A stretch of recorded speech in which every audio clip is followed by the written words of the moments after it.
Hello, and welcome to Tool Time with the Warren County Library System. My name is Sandy Roberts, and I'm the Makerspace Coordinator for the Warren County Library. Normally, you'd find me in the Makerspace at Southwest, or perhaps hosting a program at one of our other branches. But right now, with the libraries closed, we're not able to open our Makerspace. So I thought this was a great opportunity to share what we do have in that Makerspace so that when we can reopen, you can come in and get creating and building and making new things. So each week we feature a different class of tools or type of tool that we use in the Makerspace. This week is So What? We're going to talk about possibly one of the most important crafting things that you can do, and that is the simple art of sewing. I am a big believer that everybody should be able to do some basic stitches, use a sewing machine. And part of that's because I know I prefer to be able to repair or fix my clothes or customize my clothes or repair, things around my house. And being able to sew is a great way to be able to do that. From sewing your tent, if you're out camping, to sewing your clothes if you lose a button, being able to do some basic stitches is a really useful skill that everybody should learn. It's also a great thing to teach kids because it's very accessible, it's very easy to get started, and it's fairly inexpensive to get started. Today, we're going to focus a lot on hand stitching or hand sewing, and I'm going to show you some basic stitches. But we're also going to talk about sewing machines. We do have a sewing machine in the Makerspace that is available for use once we're open again. So we have a lot of options for you. This is kind of a really basic primer. I could probably do a whole week worth of series on sewing, but I want to give you just some of the basics so you know where to get started. Okay, let's jump right in.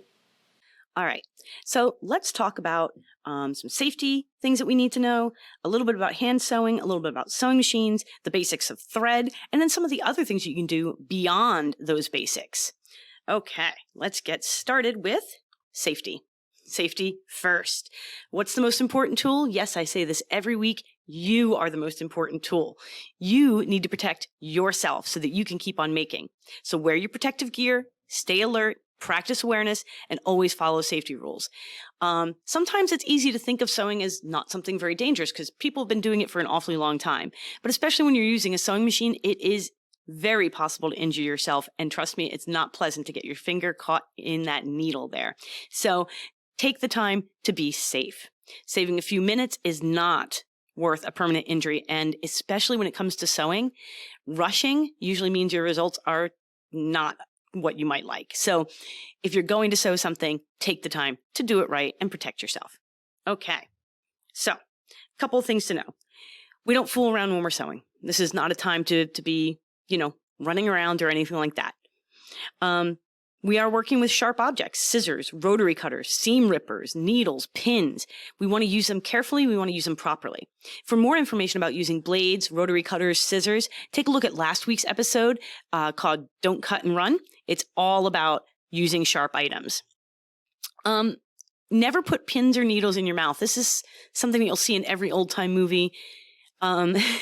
You don't want to put pins in your mouth because it is very possible to accidentally swallow a pin. Just use a pin cushion. Use a magnet. Those are much better options. Use good posture when you're cutting your fabric, which you should generally do standing because you're going to get a better cut coming from above. You're going to be able to have more control of your scissors. And when you're sitting, don't slump. Make sure you're sitting up straight, especially if you're using a sewing machine.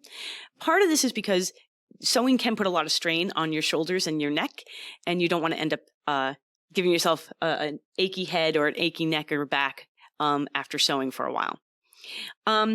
Short nails and having your hair up are the safest ways to sew because it is possible for longer nails to get caught on needles, and long hair can get caught in a sewing machine. So, just put it up in a ponytail if you happen to have long hair, and keep your nails relatively short if you plan to do a lot of sewing. And you may want to consider a thimble, which you can see over here, okay, to protect your fingers, especially if you're new at it or if you're using a really sharp needle. Depending on the project, I absolutely use a thimble because if I'm using a really sharp, fine needle, it is surprising how quickly that can go right through the pad of your fingertip, and blood on your beautiful sewing and embroidery work is not something anybody really wants. Okay. Usually you need to iron your fabric before, after, and often during a sewing project, be very careful when you're ironing. Not only so that you don't damage your fabric, so that you don't burn yourself, and make sure you're ironing on a proper surface, that your iron is clean, and that you understand how to use it properly. That said, especially if you're using a sewing machine, watch out for your cords. It's very easy to trip over them if they're not kind of kept under your machine. Same goes for your iron. So just be aware that you don't want a whole lot of extension cords or anything running around, because it's very likely that you can trip. If you are working with kids or in a home that has kids or pets, be very careful.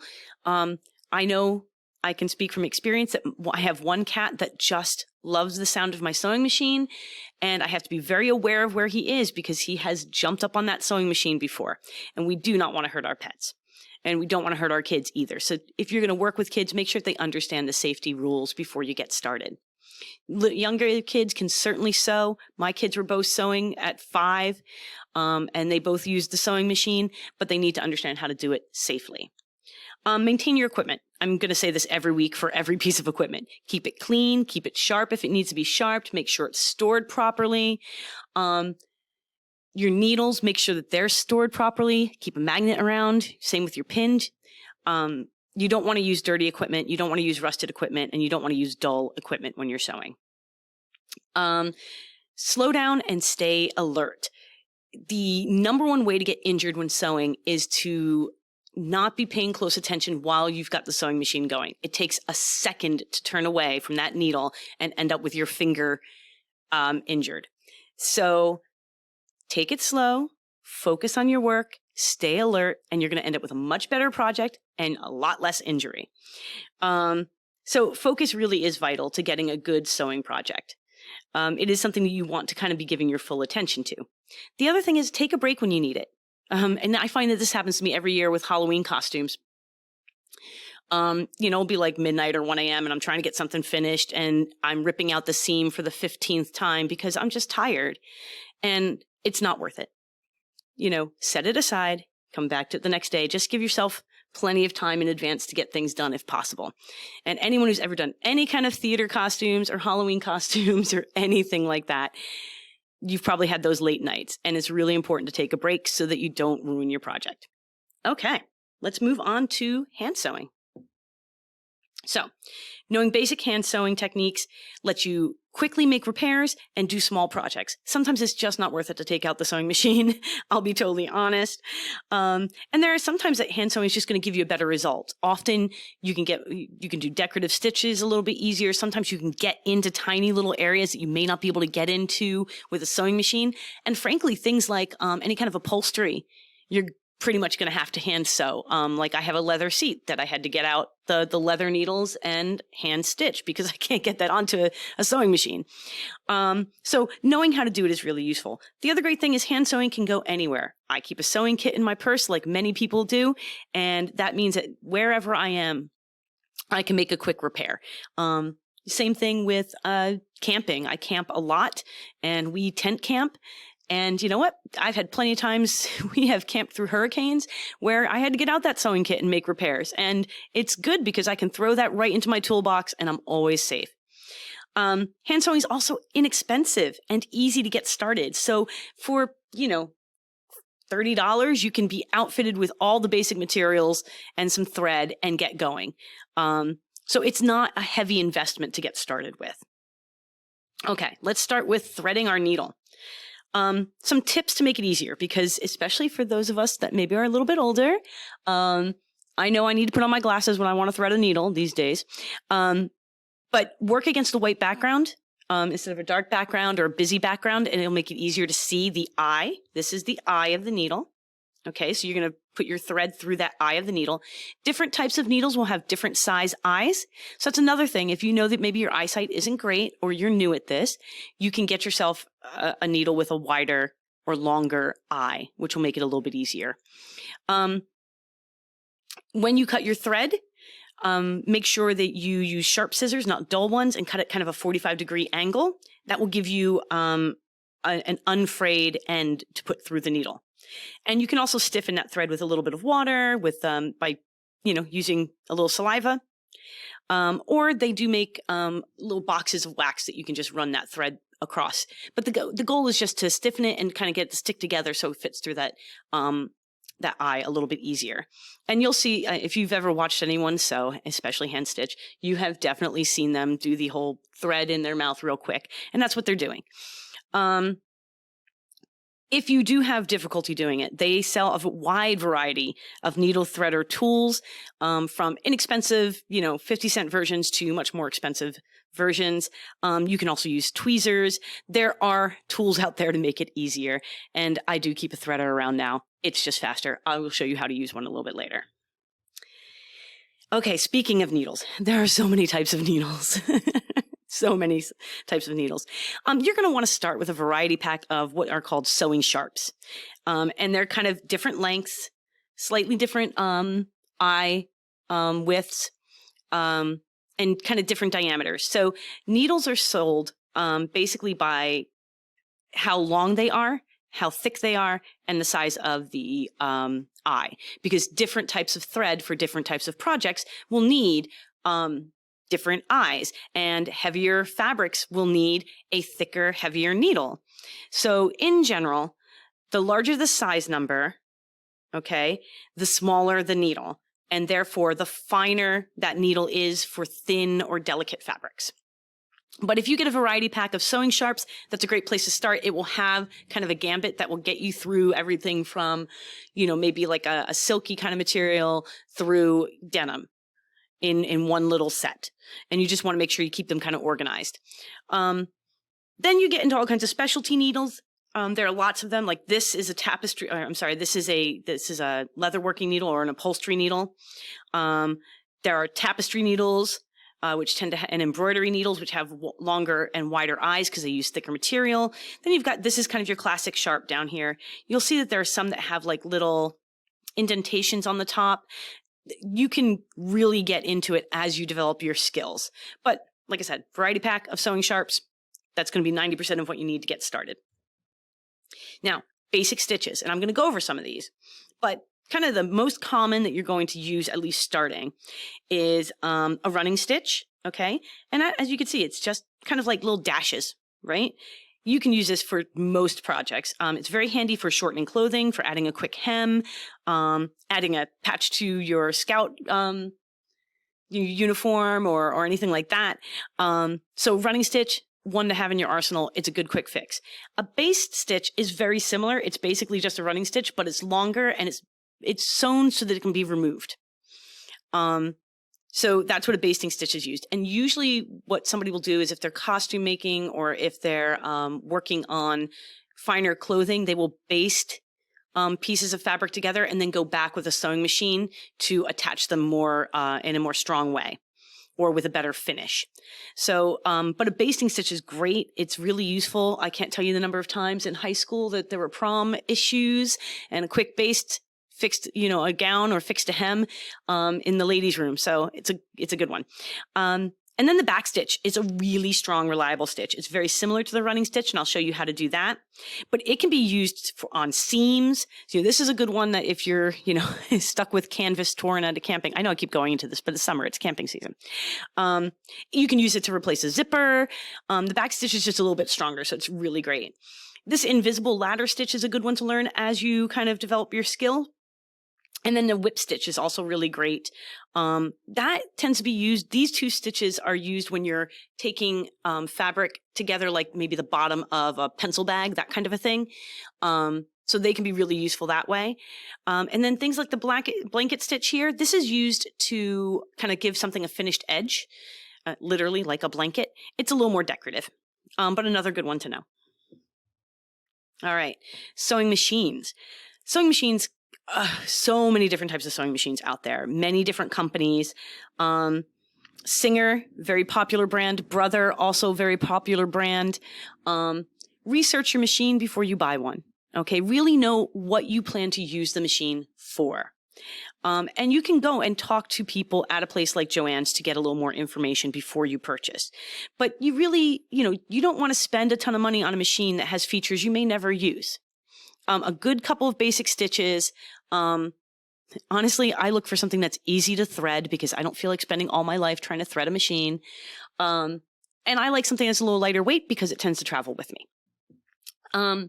But once you know the basics of the sewing machine, you can apply it to just about any machine, but each machine is going to be a little different. So make sure that you get that manual. If you buy a secondhand machine, and I often buy secondhand machines at flea markets and stuff like that, and then spend a little money to get them cleaned and fixed up because it's much less expensive. So you may not have the manual. And if you don't, then you can usually go online. Most of the sewing machine manuals that have ever been printed have been documented, scanned, and are available online for free or sometimes for a very small fee. So if you don't have the manual, trust me, it's generally pretty easy to get. The other thing is all the major brands of sewing machines have great YouTube videos that show you how to use the machine, how to thread the machine, how to maintain the machine. So it's a very popular hobby, and as a result, there's a wealth of information out there. All right, let's talk about the parts of the machine. All right. The foot pedal, okay, which I don't have a picture of here, is kind of like, it's like the gas pedal in a car, okay? You push on it, you go faster. You let up, it goes slower. And especially when you're starting out, go slowly and speed up as you go. Especially for smaller projects or going around curves, having that ability to adjust the speed is really, really useful. And there are a couple different types of foot pedals out there, but they're all very similar and they all work basically the same way. In older machines, if you find like a Victorian style machine, they actually used to have a knee pedal. So you would lift your knee to control the machine. But now foot pedals are pretty much the way everybody goes. Consider using a guide, especially when you're starting out. Most machines will come with one, and you can see it just screws into the base plate, kind of the table of your machine. And it will help you get exactly the right seam allowance. And what that means is that when you hem something, when you sew things together, patterns will say, 1/4 inch seam allowance, 1/2 inch seam allowance. Sometimes that's really important if you're going to be running cording through it, or in the case of making a face mask, you're going to be putting elastic through there. So having a guide helps make it possible to keep that nice and even, get a really nice straight stitch. This is especially important if you're working on a larger project, like you're doing curtains or something like that. It can be really tough when you're working with a big piece of fabric to keep everything lined up just right. So a guide can be really, really handy, especially when you're starting out or when you're working on big projects. The feed dog, I don't know, I just love that name. This is the feed dog. It's kind of like a grippy thing. It's what actually pulls your fabric under the needle, which is here. And then there's the presser foot. Okay, and this is your standard presser foot. You can see a little screw here. This screw will allow you to remove the presser foot because there are other different feet that you can add depending on the kind of work you're doing. One of the most popular being the zipper foot. So if you're installing a zipper, there's a special foot for that makes it easier. There's a buttonhole foot that you can get for a lot of machines that makes that easier. So you can swap out the feet. This is kind of your standard foot that every machine comes with. And basically, the fabric runs between your feed dog and your presser foot. And the most important thing you need to know is just let the machine do its job, okay? Don't try and push that fabric through faster. Don't tug backwards. Let the machine do what the machine does. Okay, and this is where your needle is. And you can see this needle is not threaded at this time. But that's pretty much, that's where all the action is. Okay, speaking of needles, different fabrics, just like in hand sewing, different fabrics need different needles. So in the case of sewing with a machine, you need to change your needle when you start skipping stitches. And this can be either you've chosen the wrong needle or your needle is getting dull.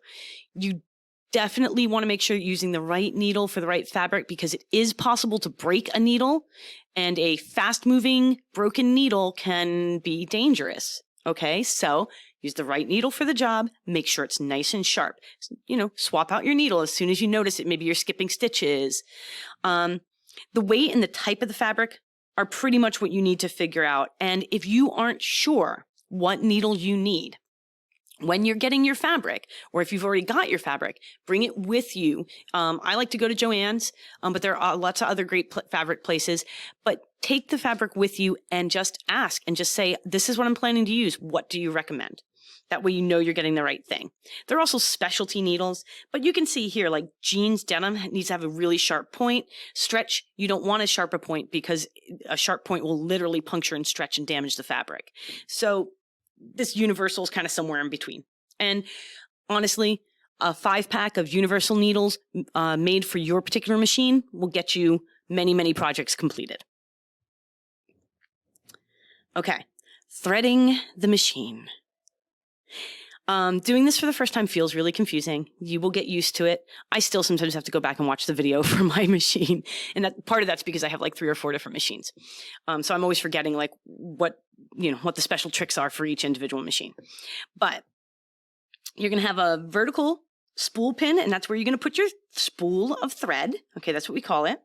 Sometimes machines will also have a horizontal pin, and that's usually used for like a larger spool. Especially if you're doing like a lot of sewing. There is a presser foot, and that basically lowers the presser against the fabric or lifts it up. So the thread is going to go from your spool across to your thread guides. And then there's usually 2. There's usually kind of like a little circular one, and then one that kind of looks like a little shepherd's crook. And then it's going to go to the take up lever, and that's what actually draws it into the machine. And then you basically thread it through the needle. Again, this is going to be specific to each machine. This is generally the flow, but you're going to need to go and check for your machine. You also need to thread the bobbin. These are bobbins over here. Bobbins. Bobbins are cute. You're going to want to match your bobbin to your thread. It's basically, so the color of the thread on top, okay, that's going to be the color that you can see on the outside of your project. So you usually want it to match your fabric. The bobbin is going to be the underneath part.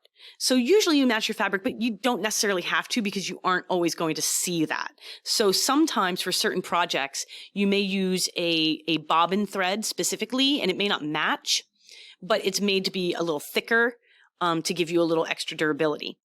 But your bobbin, every machine has a bobbin winder here. And again, you're going to check your machine for how to wind that. Usually you're going to take thread from your vertical spool onto your bobbin, and you're going to use your presser foot or your pedal to just spin that around and load the bobbin with thread. And then the bobbin is actually going to go into a compartment. Let me show you real quick. Under here, this lifts up, and your bobbin goes underneath. So the bobbin thread comes up from the base, and the needle is threaded and comes down, and together that makes the stitch. Okay. So that's basically threading a machine. And like I said, there are a lot of websites out there and videos, and I have 2 referenced that I will give you at the end. Now, to make adjustments, because each fabric's going to be a little different. Every thread is going to be a little bit different. Every project is going to have different needs. So you've got 3 major types of adjustment. Your first is going to be, Your first is going to be choosing what type of stitch you're going to use. So you've got your basic back stitch. Depending on your machine, you may have all kinds of other stitches for specialty use. Like these kind of stitches are going to be used along edges so they don't fray. So you can read up on your machine specifically what each of those stitches is for. But 99% of the time, I'm going to say you're going to be on that first basic back stitch. You can also set the length of that stitch. And again, different machines will have more variability there. I think mine the one I tend to use the most has like 5 settings. So I keep it at 3. Unless I really need a tiny stitch. And usually you need a tiny stitch if you're using delicate fabrics or you really want a really fine finish. And if you're just doing something quick, like if you're just machine basting, you can set that to 5 and just zip it along. And, the longer the stitch, the faster it goes, but it's not as strong and it's more obvious. And then there's the tension adjustment. And you need to adjust the tension to make sure your thread is being pulled just enough down into the needle, but not so much that it's going to break. So, especially when you switch to a new brand of thread or switch to a new fabric that maybe you haven't used, you'll have to adjust the tension to get your stitches just right. All right. Speaking of thread, there are so many types of thread out there, and it may be very tempting to just grab some at like the dollar store. Resist that urge. I mean, that's great for like just keeping in your purse or in your travel kit, you know, just in case. Keep a roll of white, a roll of black, you're in good shape. You got something at least. But if you're really going to do a project, if you're really going to do cosplay or make clothes, you're going to want to do a little research and balance between being fairly thrifty and getting something that's good quality. You don't always have to buy the most expensive thread. I just don't necessarily recommend you buy the cheapest thread unless it really is like a felt project that you're doing with your kids. Then yeah, inexpensive thread is going to work, especially if you're hand stitching. Here's the thing. When you are sewing on a machine, older thread, lower quality thread, they tend to fray, they loosen, the thread is twisted and it will loosen over time, or loosen if it's not well made, and it frays inside the machine. Now, this clogs up the machine. It slows down the machine. It means your machine is going to need more cleaning, and it's more likely to break while you're sewing, which is a real pain. And it weakens the thread itself so that once it's in your clothing, it's not as strong. So, you know, kind of find something mid-range for most of your projects. If you're not sure what the best thread is, again, ask when you're getting your fabric and say, hey, I'm going to make, I don't know, a jean jacket out of this. What do you recommend? And they'll usually be able to point you in the right direction. For most projects, you're going to want an all-purpose thread, usually some kind of cotton. And that will work for 99% of the projects you're going to do when you're starting out.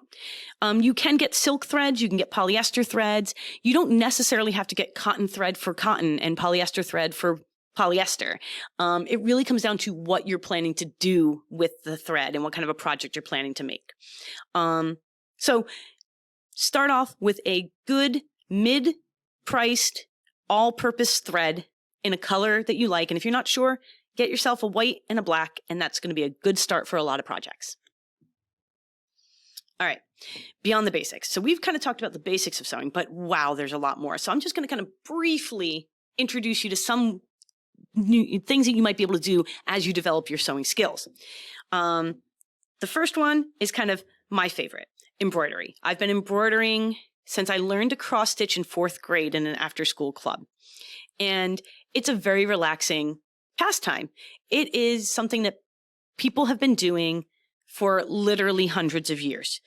And there are many different types of embroidery. You've got freehand embroidery using very similar, stitches to running stitches that you might use for regular sewing projects. There's cross stitch, which are lots of little X's put together. There's all kinds of different stitching. It looks complicated to get started, but get a kit from your local store and try it out. Try out, different types of embroidery. And then once you kind of have the basics, then you can get a couple books, find a couple patterns online, and start simple, right? And then grow your materials to meet your interests and your skill level. But, one of the websites I'm going to give you has a full kind of tutorial of like basic stitches to get started with embroidery. And for those that don't like patterns and stuff, free embroidery and freehand embroidery is a really big thing right now. There are books that you can get called, doodle stitching, really fun stuff. So embroidery is a great way to get into some of the decorative sides of sewing. Quilting. Quilting kind of fell out of favor for a while. It was really popular in like the 40s, 50s, and 60s. Kind of fell away. Not a lot of people were doing it, but it's made a huge resurgence. Quilting basically means that you're sewing 2 or 3 layers, at least 2, usually 3, sometimes more, I suppose, layers of fabric together to make a thicker, more insulated fabric, basically. And so often you'll have your top quilt, which is decorated to look beautiful. You'll have an insulating material, okay, like batting or, something like that. And then you'll have a backing material, which is usually, often not going to be seen. So it might be like a plain color or a sturdy material.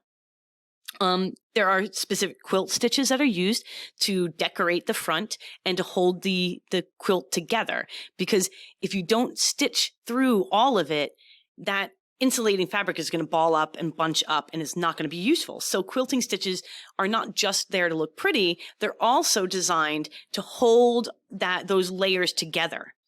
And then there is these decorative patterns, these mosaics that you can create using fabrics, and this is really popular. There are some really great patterns out there, and if you get a chance to go to like a quilt show or art show that's featuring quilts, it's really fun to do. It's really amazing, the creativity and skill that people put into their quilting.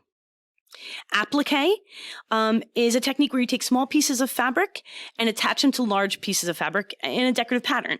So this can be as simple as applying a patch. Okay, but as you can see, you can make your own patterns. It's used a lot in quilting to add dimension and add decoration, but you can use it on clothes. I love to take old jeans, do a little applique, some really cute embroidery stitches, and make them something special.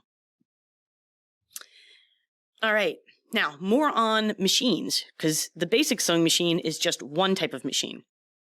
Embroidery machines have gotten much more popular. They range anywhere from $300 to $8,000. But what they let you do is embroider just about anything you can imagine with multiple colors onto your fabric. So instead of having to hand embroider it, you can use a machine to do it. The cost is going to vary based on how big a space that they can stitch, what software you're using, because you do need to digitize your designs, and what kind of options the machines have. This is a pretty standard Brother embroidery machine. This one runs, I think, $300 or $400. Then there are quilting machines. You can quilt with your basic sewing machine, either straight line or free motion. Straight line is the easier of the two. But there are now specific quilting machines or add-on pieces to your sewing machine, so you have a wider base to work with larger pieces. And that can be really handy if you're into quilting and you're doing a lot of that. And then last but not least are sergers, or sometimes called overlock stitch machines. And the whole idea here is that the overlock stitch is used on knit fabrics so that they have a bit of stretch to them.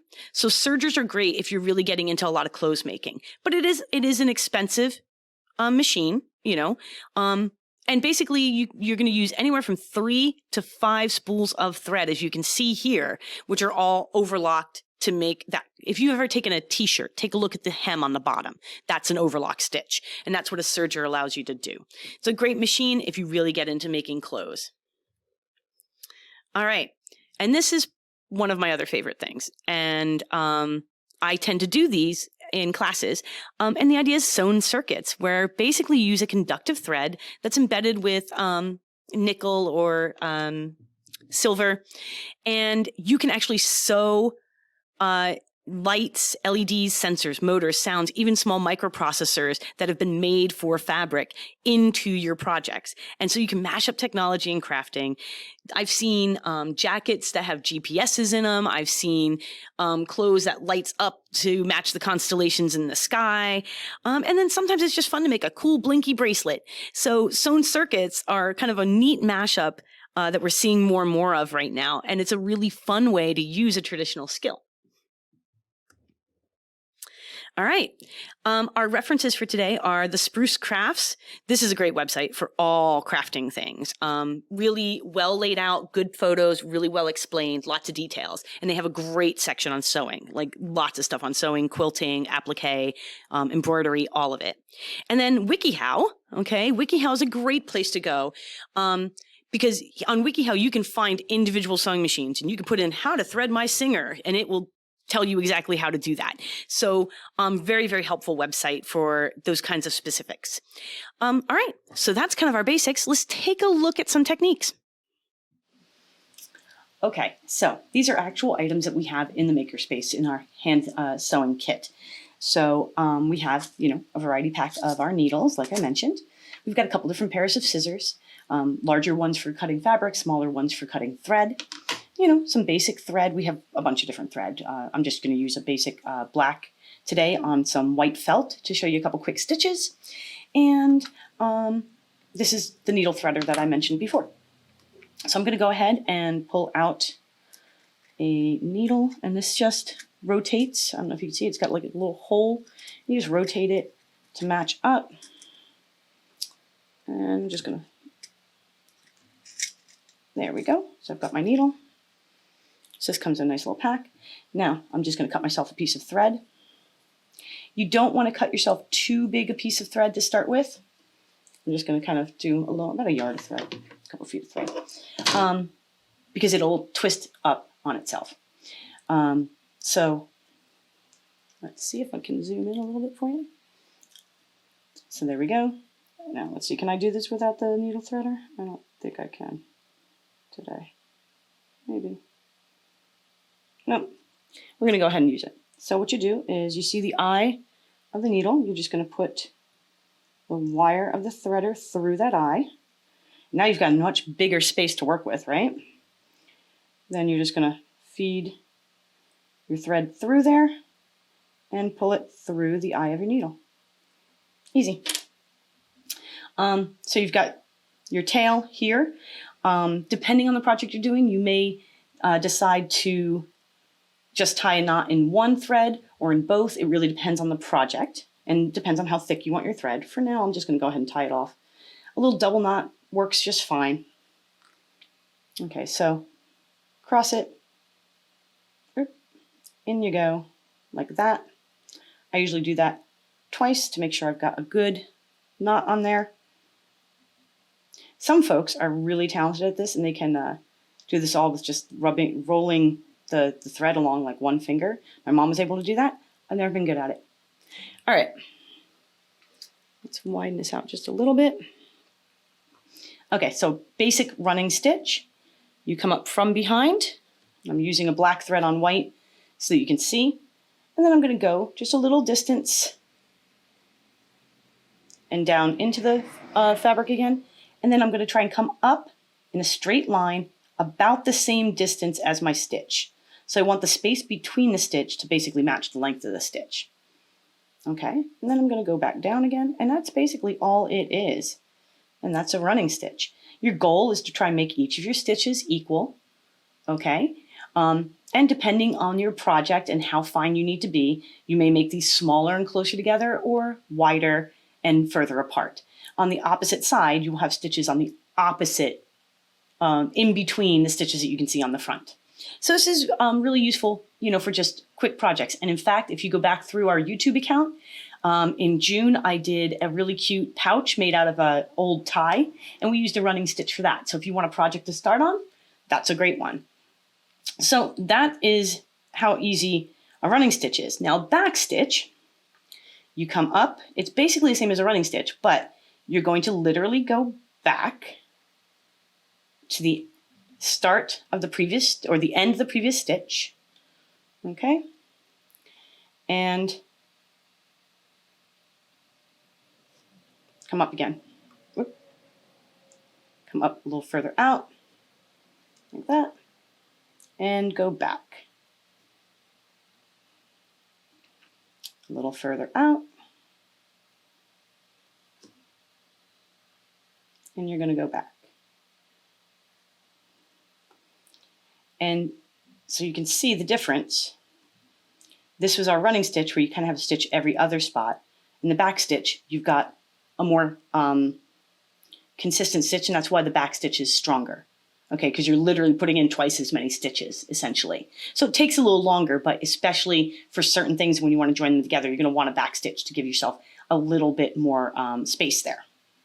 All right, I'm going to fetch a button and show you how to do that. One moment.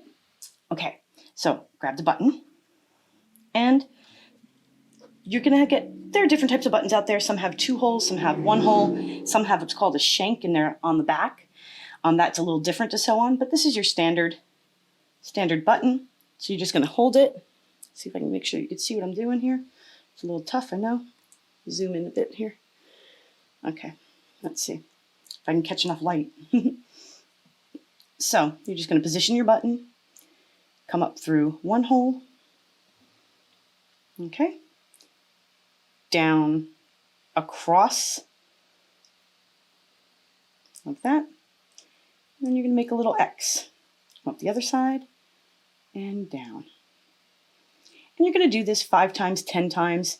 Depends on where the button sits. If it's a pants button, you're probably going to want to sew that more because it's going to get a lot of use.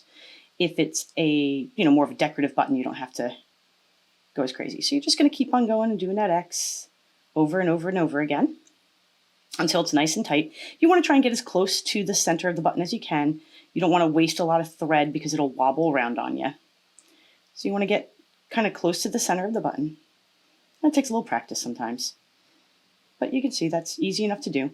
Now, when you're ready to finish off, you come in behind the button, but not go through the fabric, okay?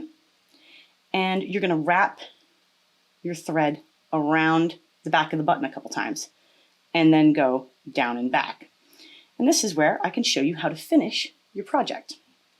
So, on the back, to finish off any project, you're just gonna go under one of your stitches, and I didn't leave myself much thread for this, but you're gonna go under a stitch like that, kind of catch that loop. See if you can see this. And put your needle through the loop and tighten it down. Do that once or twice, and that will secure your stitch to the back. Now, certain materials, you may actually want to put a little dab of glue or something there too, especially if you're using a really silky thread. But that's the basics. So that is a running stitch, which is also a basting stitch. That's a back stitch, and how to attach your button. All right, hi. I just want to show you real quickly a sewn circuit. And this is a sewing project that you can do hand stitch pretty easy. So what we've got here are 2 layers of felt that we cut. And then you can see here, I used a conductive thread to just sew from where I've got my battery. And I just sewed a couple times here to make a wider space to connect. Sewed to my LED, okay? Marked where my negative and positive is because we want to make sure our electricity is flowing in the proper direction. If you've done any of my circuit stuff, you know this. And then back out, sewed it here. And what we did is that when this cuff comes together to be worn, it lights up in the center. So this is a program that we'll do again when we're back in the Makerspace. Maybe I'll even do it as a video project. But very easy to make a very simple sewn circuit using conductive thread and put those sewing skills to use for something really fun. Okay, so this is the machine that we have at the library. It's a heavy-duty Singer, so I just want to give you a moment to see it. This is our presser foot here, okay? We've got a little tray that we can keep all kinds of materials in. Our bobbin is under here, okay? So this one you actually have to, you pull a little lever, and there's a case in here that actually holds the bobbin, which I'm having a little trouble getting out because it's an awkward angle to have this on camera. But so your needle's here, and this is where you would wind your bobbin here. We've got your thread. Can you see that? Your spool holder there. Okay. So we have, this is where we set our tension. This is where we set our needle position, because this one you can actually adjust that. This is for the width of our stitch. This is the length of our stitch. And this is to pick your different stitches. So it's got a buttonhole on it, which is really nice. And a couple of, basic selection of stitches. This button lets you reverse. So often when you're sewing, you want to go in reverse just to seal off that stitch. And so you can do that really easily. You've got your thread guides up here. And let's see if I can reach around. You've got the presser release, and then this will let you actually advance the needle so that you can put your needle into the fabric before you get started. So that's just a very brief overview. I'll probably do a whole separate presentation of just using the Singer, but there are some great videos online for that. Anyway, just want to give you a quick demonstration. Okay, so I hope that you learned a little bit about sewing and sewing machines and hand stitching today. I'll definitely do a whole project or an introduction to our sewing machine in the future, since it looks like we'll be continuing with our online programming into the fall. That way you can learn a little bit more about that, and we'll make like a simple project with that. But I hope that you enjoyed it. I hope that you learned a little bit of something. I'll be back next week at 5 p.m. with another tool time. Our last tool time for the summer is going to feature some of our technology, like our digital cutter and our Glowforge engraver, so that you can kind of see what those are all about. So that's going to be really fun, and I hope that you come on back for that. Make sure, if you have time, that you check our Facebook site and YouTube. We've got lots of great content there, lots of great projects. And of course, if you go to our website, we've got the last week of summer reading event, the last week of summer reading where you can earn some gift cards, and a whole bunch of fun things that the library is doing, everything from STEM activities, story times, crafts, bands, book clubs. So just a ton of stuff that we're trying to do online. And hopefully we'll be able to open soon and see all of your faces. In the meantime, stay safe, stay healthy, and take care. I'll see you again soon.